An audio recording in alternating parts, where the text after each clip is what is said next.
पारदर्शिता तो एक्चुअली शासन के नियमों का करना था। हाँ। लेकिन शासन की पारदर्शिता के अंदर वो अपनी व्यवस्था जो कर रहे हैं वो इसका एक बहुत बड़ा कारण है। वो हमारे यहाँ का ही शिक्षक है और वो कार्यालय में अधिकारी बन के बैठ गया और वही पैसा वसूलता है। क्या कमिश्नर को भी नहीं मानते उन लोग? संरक्षण सर, सबसे बड़ा विषय है संरक्षण का। राजनीतिक संरक्षण होगा, राजनीतिक संरक्षण होगा, आर्थिक संरक्षण है सर उसके अंदर में।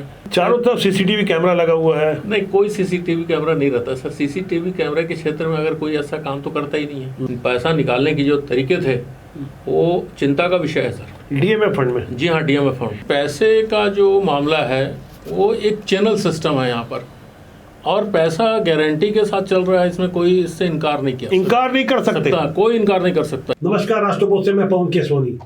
छत्तीसगढ़ के 1,85,000 शिक्षकों में से जो 1,75,000 से ज्यादा शिक्षक शिक्षकी कार्य में लगे हैं उनका युक्तियुक्तकरण हो रहा है और शेष बचे हुए अटैचमेंट वाले को राहत दी गई है। इसके अलावा राहत की एक छोटी सी बात और आई है। हाई कोर्ट ने आदेश दिया है कि जिला स्तरीय समिति इस मसले पर 16 जून तक अभ्यावेदन प्रस्तुत करे, लेकिन ये राहत उन्हें ही मिलेगी जिन्होंने नाफरमानी की है, यानी युक्तियुक्तकरण के आदेश को नहीं मानते हुए जिन्होंने पदस्थापना नहीं ली है, उन्हें ही ये मामूली सी राहत दी गई है। गौर करने वाली बात यह है कि बीती 11 जून को 70 याचिकाओं पर सुनवाई हुई, उसके बाद 12 जून को भी सुनवाई हुई। करीब 300 याचिकाओं की सुनवाई करते हुए हाई कोर्ट ने कुछ गहरी बातें कही है। गहराई से हमें यह भी समझना होगा, बीती 15 मई से युक्तियुक्तकरण की प्रक्रिया चल रही है। महीना भर होने को आया है, करीब 10,000 स्कूलों में से 5,000 का ही युक्तियुक्तकरण हुआ है, जबकि 1200 से ज्यादा अभी भी ऐसे स्कूल हैं जहां सिर्फ एक शिक्षक है। जिस तरह से मनमानी चल रही है उसे ध्यान में रखते हुए 8 बीओ को सस्पेंड किया गया है। अब बारी डीओ की है। डीओ भी ऐसी मनमानी में लगे हुए हैं। पैसों का खेल चल रहा है, कितना पैसा चल रहा है, कौन किसे कितना दे रहा है, इसे भी हम गहराई से समझ रहे हैं। और ज्यादा गहराई से समझने के लिए 40 साल तक शिक्षकी जीवन बिताने वाले पुराने हेडमास्टर रुद्रनारायण सिन्हा जो इस मामले के एक्सपर्ट हैं, गहराई से समझेंगे कि अंदर खाने किस तरह से शिक्षा विभाग में घपला घोटाला चल रहा है। बड़े ही स्वागत और सम्मान के साथ मैं आदरणीय रुद्रनारायण सिन्हा जी को अपने स्टूडियो में आमंत्रित करता हूं। रुद्रनारायण सर, राष्ट्रपोत के स्टूडियो में आपका स्वागत है। नमस्कार। नमस्कार। युक्तियुक्तकरण के मुद्दे पर 1, 2, 3 नहीं 300 से ज्यादा याचिकाएं लगाई गई है। गहराई से हम यहाँ समझ रहे थे कि राहत पाने के लिए हाई कोर्ट एक अंतिम उम्मीद की किरण दिख रही है। यहाँ पैसे का खेल भी चल रहा है, इससे इनकार नहीं किया जा सकता। तभी 8 बीओ सस्पेंड हुए हैं। बारी अब डीओ की है, इसे हम आगे समझेंगे। पहले मुझे बताइए कि आप अभी हाल में रिटायर्ड हुए, ज़्यादा समय नहीं हुआ है। 40 साल एक बड़ा समय होता है।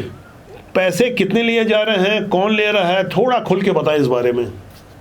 सर देखिए, पैसे का जो मामला है वो एक चैनल सिस्टम है यहाँ पर, और पैसा गारंटी के साथ चल रहा है, इसमें कोई इससे इनकार नहीं कर सकता। कोई इनकार नहीं कर सकता। डर नहीं नौकरी से? नहीं, कोई डर नहीं सर उनको। ये एक लंबी प्रक्रिया चल रही है सर, और आज की तारीख में जो है काम को कराना एक बड़ा कठिन विषय हो गया। कोई नियम कायदे को पालन करते नहीं है। अगर नियम कानून का पालन किया जाता तो युक्तिकरण में शिक्षक को समस्या नहीं आती, ना ही इतने सारे विकास। देखिए, सरकार की योजना तो बड़ी साफ है कि शिक्षा की गुणवत्ता को सुधारा जाए।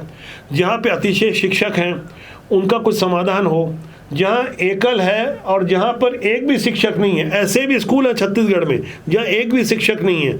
ऐसे हालात में कहीं कहीं 5-5, 6-6 शिक्षक एक ही सब्जेक्ट के हैं। यदि इन्हें सुधारे जाने की मंशा है तो इस मंशा को अच्छा ही कहा जाएगा।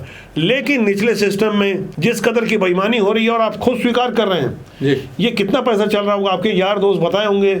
अभी तो आप सर देखिए, ये मुँह देख कर है और आपस का लेन देन है, इसको मैं नहीं बोल सकता, लेकिन आप इससे इनकार नहीं कर सकते सर।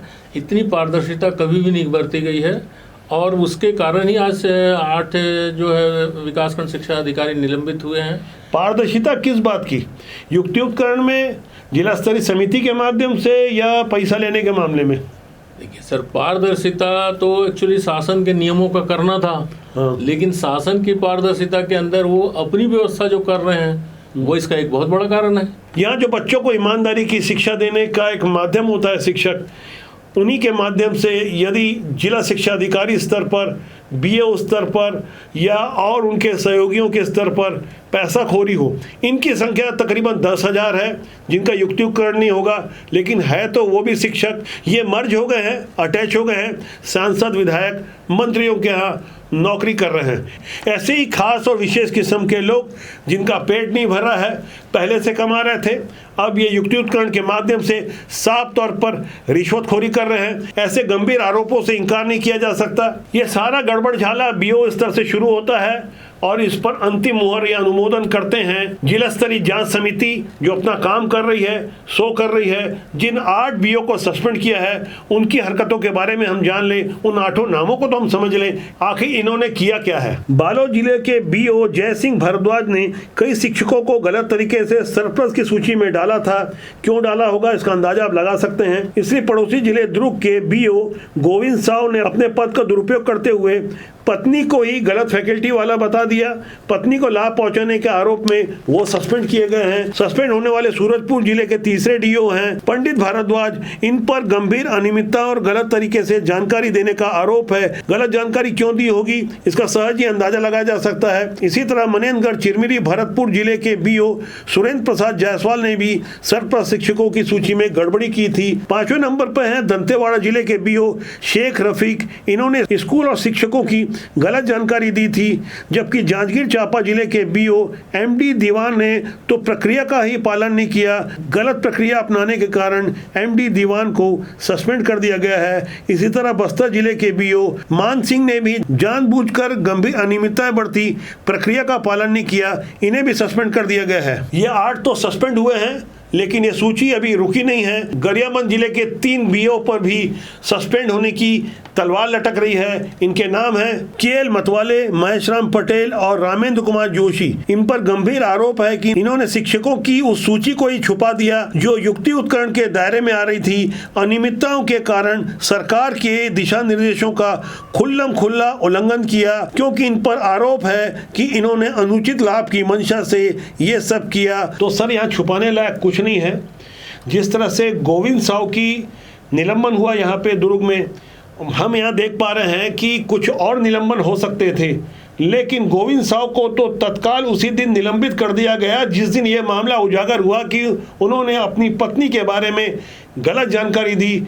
लेकिन नौशाद खान के बारे में तो कमाल हो गया। यदि आपको नौशाद बनकर वहां पदस्थ रहना होगा तो आपको डीओ का आशीर्वाद भी चाहिए, मोहम्मद अकबर जैसे पुराने मंत्री का भी आशीर्वाद चाहिए, उसके बाद स्थानीय कांग्रेस के विधायक अरुण वोरा का भी आशीर्वाद चाहिए। वो लेटर पैड है मेरे पास जिसमें नौशाद ने खुद आवेदन देकर ये कहा था कि तकियापारा के मुस्लिम बाहुल इलाके से फरीदनगर भिलाई के मुस्लिम बाहुल इलाके में उनकी पदस्थापना हो जाए। नौशाद खान के लिखित आवेदन में कोई और नहीं बल्कि कांग्रेस के एक विधायक अरुण वोरा ने खुद हस्ताक्षर किए। मोहम्मद अकबर प्रभारी मंत्री थे, उनको लेटर लिखा। लेकिन अब साफ तौर पर आर्थिक मामलों में रंगे हाथों पकड़े गए हैं। नौशाद खान ने खुद स्वीकार भी कर लिया है, इनका निलंबन नहीं हो रहा है। और हैरानी की बात यह है दुर्ग संभाग के कमिश्नर सत्यनारायण राठौर के आदेश को नहीं माना जा रहा है। साफ तौर पर कमिश्नर साहब ने लिखा है कि इन्हें सस्पेंड किया जाए। इसके आप खुद कंप्लेनर हैं, आप बताइए मामला क्या है। गोविंद साव के साथ कुछ और नौकरी में बने रहने के लिए क्या नौशाद खान बने रहना होगा या वो बनना पड़ेगा? बताइए क्या मामला है।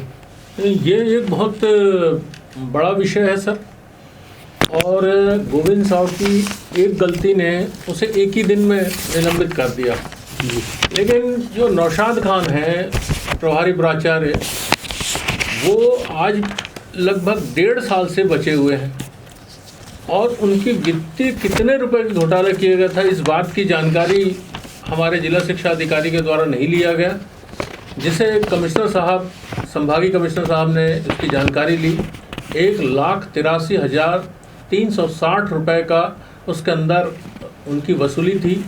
इस विषय में उनको लेटर दिया गया और उस लेटर के जवाब के बाद आज भी ये फाइल कार्यालयों में अटकी हुई है। सर एक मैं कुछ पत्र देख रहा था, ये गोविंद साव बीओ हैं, इनके सस्पेंड होने का लेटर है।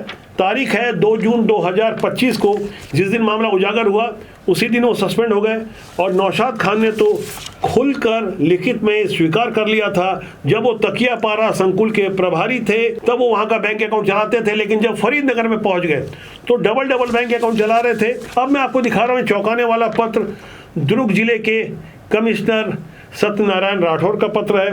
साफ तौर पर उन्होंने लिखा है 1,83,360 रुपए का इन्होंने आहरण किया है, यानी सरकारी बैंक अकाउंट को गलत तरीके से बिना अधिकार के उन्होंने संचालित किया है अपने एक सहयोगी के नाम से। क्या नाम है उसका? वो निजामुद्दीन। अब आपको जान के ये भी हैरानी होगी कि नौशाद खान और निजामुद्दीन दोनों ने स्वीकार कर लिया था मार्च 2024 में कि उन्होंने दुर्ग के तकियापारा के संकुल केंद्र के बैंक अकाउंट को गलत तरीके से संचालित किया था। इस पत्र को भी आप स्क्रीन में गौर से देखिए। 13/3/2024 यानी तकरीबन 1.25 साल हो गए हैं। आरोपी खुद स्वीकार कर रहा है कि उससे गलती हुई है। ये बाकायदा बैंक का खाता नंबर दिया गया है, बाकायदा शाला का नाम दिया गया है और बताया गया है कि ग्रीन चौक दुर्ग के जो बैंक ऑफ बड़ौदा का तकियापारा संकुल का अकाउंट था, ये निजामुद्दीन और नौशाद संचालित करते थे।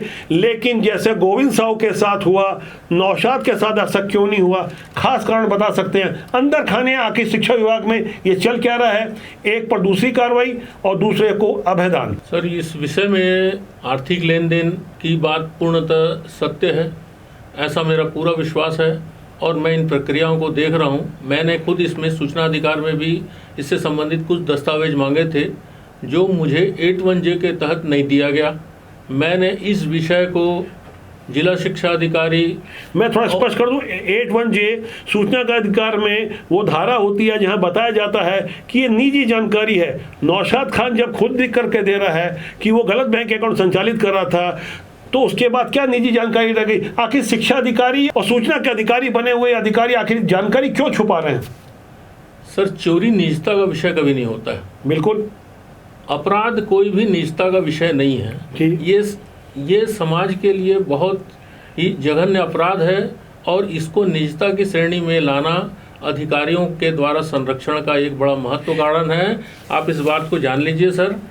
और उसको जो बचाया जा रहा है जिस ढंग से, मैंने इस विषय पे संचालक रायपुर में 2 अधिकारी श्री AN बंजारा और श्री आशुतोष चौरे जी से भी इस पर बात किया हूँ, जो संयुक्त शिक्षा संचालक है। जी हाँ, इनके पास आपने शिकायत की। हाँ। अब तो मामला ऐसे कहीं ज्यादा आगे बढ़ चुका है। दुर्ग जिले के कमिश्नर ने भी साफ तौर पर दंडित करने का आदेश दिया है। 15 मई 2025 को सिर्फ 3 दिन की मियाद दी थी। कलेक्टर से भी ऊपर होते हैं कमिश्नर ने आदेश दिया तो पालन नहीं हो रहा है। अब बातों को गोल गोल घुमाया जा रहा है। DO अपनी ओर से कुछ लिख रहे हैं, सफाई का मौका दे रहे हैं। रंगे हाथों चोरी पकड़े जाने के बावजूद आखिर कार्रवाई क्यों नहीं हो रही है? क्या कमिश्नर को भी नहीं मानते उन लोग? संरक्षण सर, सबसे बड़ा विषय है संरक्षण का। राजनीतिक संरक्षण होगा, राजनीतिक संरक्षण होगा, आर्थिक संरक्षण है सर उसके अंदर में।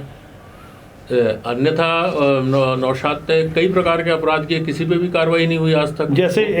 जैसे वो विदेश यात्रा बिना अनुमति के विदेश यात्रा गए थे, हाँ, उस पर आज तक कार्रवाई नहीं हुआ। और वो जिस अपनी पत्नी के साथ गए थे, उनकी पत्नी भी शासकीय शिक्षा के, जैसे अपन पिछली वीडियो में चर्चा कर रहे थे, रंगे हाथों पकड़े गए हैं। एक नहीं कई मामले हैं। एक तरफ नौशाद जैसे लोग हैं जो फरीदनगर के शासकीय स्कूल में मुस्लिम कॉम्प्लेक्स अपनी देखरेख में बनवाते हैं, कहीं कोई कार्रवाई के लिए नहीं लिखते। अज्ञात और संदिग्ध विदेश यात्रा अपनी पत्नी के साथ करते हैं, बिना शासन की अनुमति के करते हैं, आर्थिक अनियमितता के दोषी होते हैं। और तो और हैरानी की बात यह है कि आदिम जाति विभाग के कर्मचारी हैं। शिक्षा विभाग ने खास लोगों की खास मेहरबानी से, खास तरीके से अपनी पदस्थापना करवा ली है। इस बारे में भी आपने शिकायत की थी, थोड़ा खुल के बताइए सर आप। सर, वो नौशाद खान अंग्रेजी के व्याख्याता थे और वो मिडिल स्कूल था जहां 8वीं तक की कक्षा संचालित थी। कहाँ पे? फरीदनगर में। फरीदनगर भिलाई का स्कूल है, 8वीं तक था। जी हाँ। और किसी भी कीमत में वहाँ व्याख्याता की पदस्थापना नहीं हो सकती थी। वो तो 9 से 12 के लिए होती। हाँ, व्याख्याता। तो अब जब नियुक्ति हो ही गई वहाँ पे उनकी, जी, प्रभारी प्राचार्य के रूप में, जी हाँ, तो वो खाली रहे सर उस समय। उनके पास कोई काम, मतलब बिना काम के उनको पगार दी जा रही थी। कब दी जा रही थी? सन 2022 की बात है सर। 22 से। उस समय भूपेश बघेल का शासन था, जैसा कि मैंने पहले आपको बताया। एक पत्र भी आपको देखना होगा कि जिसमें साफ तौर पर अपना ट्रांसफर करवाने के लिए नौशाद विधायक को लिखते हैं। कांग्रेस के विधायक अरुण वोरा बाकायदा सिल ठप्पा लगाकर उस समय के प्रभारी मंत्री मोहम्मद अकबर को लिखते हैं कि ये आपकी अपनी बिरादरी वाला है, इसे तकियापारा के मुस्लिम इलाके से हटाकर फरीदनगर के दूसरे मुस्लिम इलाके में पदस्थ किया जाए। आदिम जाति विभाग का नौशाद किस तरह से मेहरबानी पा रहा है ये आप खुल के देख सकते हैं। इस नौशाद खान के एक उदाहरण मात्र से आप समझ सकते हैं कि शिक्षा विभाग में चल क्या रहा है। और फिर बात यदि युक्ति उपकरण की है, जहाँ हजारों शिक्षकों का विषय हो, अभी तक की जो जानकारी है करीब 5000 स्कूलों में ही युक्ति उपकरण हो पाया है। आपको क्या लगता है कि 3-4 दिन में बाकी 5000 स्कूलों का हो पाएगा मामला? जी नहीं, कभी कभी भी नहीं हो सकता। और हाईकोर्ट के आदेश का क्या होगा जो 16 तारीख की डेट दी गई है? कि सर हाईकोर्ट में तो केवल 300 लोगों का निर्णय होना जो याचिका करता है। याचिकाकर्ता का निर्णय होना, शेष का नहीं होना है, क्योंकि शेषों ने ज्वाइन कर लिया। तो जिन्होंने आदेश को नहीं माना, जी हाँ, उनके ऊपर मेहरबानी कोर्ट की ओर से दिखाई गई। हाँ, बल्कि उस पर क्या है, जितनी अन्याय हुई थी सारी के राज्य शासन को जांच करानी चाहिए और हर दोषी व्यक्ति के ऊपर कार्रवाई करनी चाहिए सर, जिससे बच्चों को, इस राज्य के बच्चों को न्याय मिल सके। और जो एकल शिक्षक शाला हैं और जो शाला शिक्षक विहीन हैं, उन पर अपने को विशेष ध्यान देना होगा ताकि राज्य के बच्चे पढ़ सके। और अपराध जो है, वित्तीय अपराध है, उस पर कुछ लगाम लगाने के लिए शासन को भी कोई न कोई काम करना चाहिए। सर मैं कुछ ऐसी बात बोलूँगा, हो सकता है आपको थोड़ा अप्रिय लगे, अंदर खाने की बात है, आप सच्चे दिल से बताइएगा। आप भले इंसान हैं, मुस्कुराते तो बहुत अच्छे लगते हैं। सर आप मुझे बताइए कि ये पैसों का लेन देन के लिए ये किस तरह का चक्र होता है, और क्या उनको थोड़ा भी हिचक नहीं होती है जो जिला शिक्षा अधिकारी स्तर पर बैठे हुए हैं या निचले स्तर पर जो बाबू होते हैं, किस तरह से एक शिक्षक दूसरे शिक्षक से पेमेंट ले पाता है, जबकि पूरे छत्तीसगढ़ में एक भी आज की तारीख में जिला शिक्षा अधिकारी की फुल फ्लेज पदस्थापना नहीं है। वो एक शिक्षक हैं, व्याख्याता हैं, जो वहाँ पदस्थ हैं और पैसे लेते हैं अपने ही साथियों से। कैसे लेते थोड़ा बताइएगा। सर देखिए, ये पूरा एक चैनल है सर, ये वो तो बता चुके हैं आप। हाँ, ये चैनल कैसे, थोड़ा सा और, ताकि हमारे दर्शकों को समझ में आ जाए कि क्या लिफाफे में लेते हैं या ऑनलाइन लेते हैं या क्या चैनल होता है।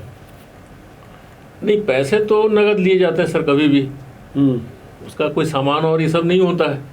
लेकिन ये बाबू के मार्फत से अन्य जो अपने यहाँ पदस्थ कुछ कर्मचारी रहते हैं, उनके मार्फत ये सब काम होता है सर। और इसको अपन इनकार, चारों तरफ सीसीटीवी कैमरा लगा हुआ है। नहीं, कोई सीसीटीवी कैमरा नहीं रहता सर। सीसीटीवी कैमरा के क्षेत्र में अगर कोई ऐसा काम तो करता ही नहीं है।